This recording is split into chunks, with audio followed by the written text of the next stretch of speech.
I guess the trick is have both lines at once and keep tension on them. So I'm pulling on the line. See that?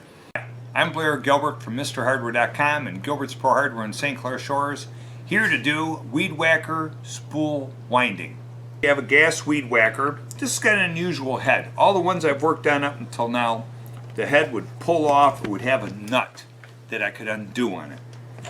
This one twist locks, and it's goofy. You have to twist it a certain way, and then when you get it to go,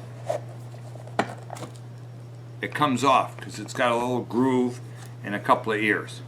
Once you get the head off, dispose of the old line, and then 065 line, which is our standard line, which does most of these weed whackers. This particular spool is deep.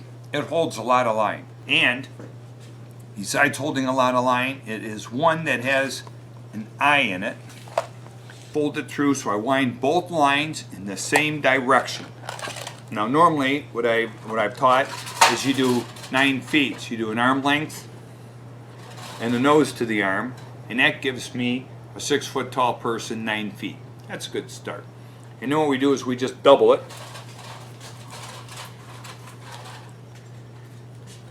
And that's good for a summer or half a summer's worth of line. So you'll find if you get too much line in a spool, then hold back. Don't put so much in that you're at the top of the spool. It's too much. It's not that big a deal to have to rewind your spool every so often. But don't think you're going to save yourself a big step by putting in too much line, because you will just cause yourself some hassle. So here's the middle of the line. This spool has an arrow on it. No way, no arrow.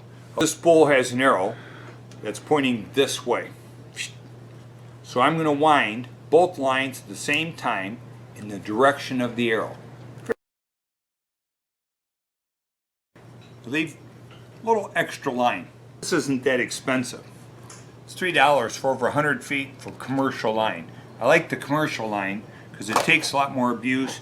It tends to break off at the eyes and the spool less for me. You get it wound. My 18 feet estimated didn't hardly use up this spool. So next time I do this, if I remember, I might almost double it up. If I do, this is a deep spool. This would last me all summer.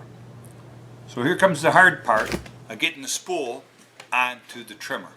What this unit has is a keeper or a slot that I can pull the line into, and it generally holds it.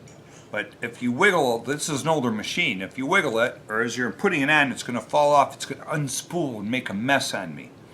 Mind you, I wound these two lines in the same direction with the arrow on the bottom of the spool. So here's my tricks. I hold these two lines in the keepers with one hand. I feed the two lines into the spool with a little extra material, because I need extra material for this case. So I get them both in here. So now I can grab both lines at once and keep tension on them. So I'm pulling on the line, see that? Then I take this and I line up the spool with the notches, and I'm pulling the lines as I snap it in. And then I lock it in place, and there you have it. Leave extra line, hold it with your fingers, feed it through the holes, snap it in place. Voila, you finished your job. And there you go, you go back doing your lawn work nice and easy from MrHardware.com.